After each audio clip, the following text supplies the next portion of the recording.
అంశాలు. ఇదో అంశం ఉన్నది. సుప్రీం నోటీసులు, మూసే ప్రక్షాళనపై అవినీతి ఆరోపణల ఎఫెక్టు. ఉట్నూరు పిఎస్లో కాంగ్రెస్ నేత ఆత్రం సుగుణ ఫిర్యాదు. హైకోర్టులో పిటిషన్ కొట్టివేత, పట్టు వదలకుండా సుప్రీంకోర్టులో పిటిషన్. సమాధానం చెప్పాలంటూ కేటీఆర్కు నోటీసులు జారీ.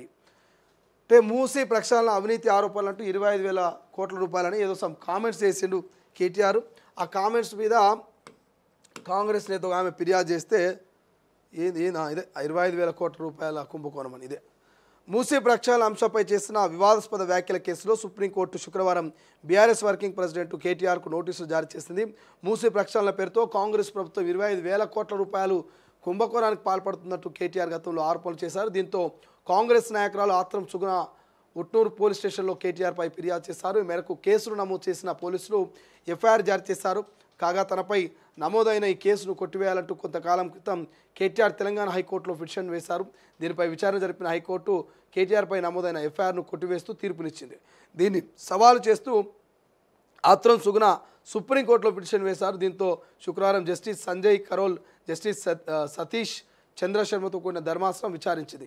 ఈ క్రమంలోనే పిటిషన్పై సమాధానం తెలియజేయాలంటూ కేటీఆర్కు నోటీసులు జారీ చేసింది. సో ఇదే నేను చెప్పింది. అదే ఆలేదు సూలేదు అల్లుని పేరు సోమలింగం అన్నట్టు ఒక సామెత ఉంటుంది.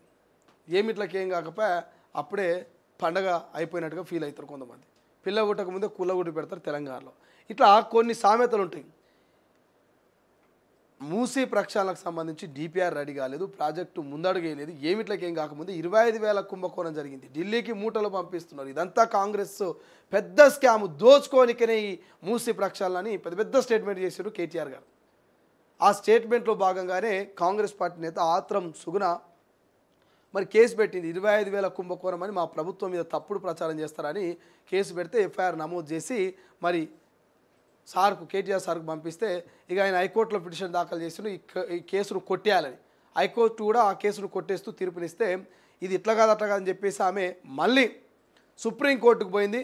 సుప్రీంకోర్టుకు పోతే సుప్రీంకోర్టులో మరి ధర్మాసనం కేటీఆర్ గారు దీనికి మీరు సమాధానం చెప్పాలని చెప్పేసి నోటీసులు పంపించింది. ఇది కథాకారకాని ముచ్చట.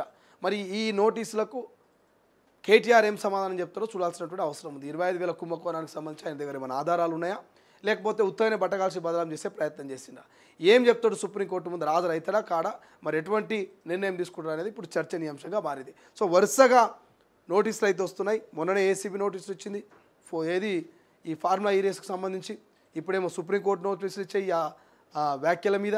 ఇట్లా వరుస నోటీసులతోటి కల్వకుట్ల కుటుంబం అంతా కూడా ఆగమాగం అవుతున్నది. కాబట్టి చూడాలి ఏమవుతుంది ఈ నోటీసులు కథలు కార్ఖాను ఏడుదాకా వస్తాయని.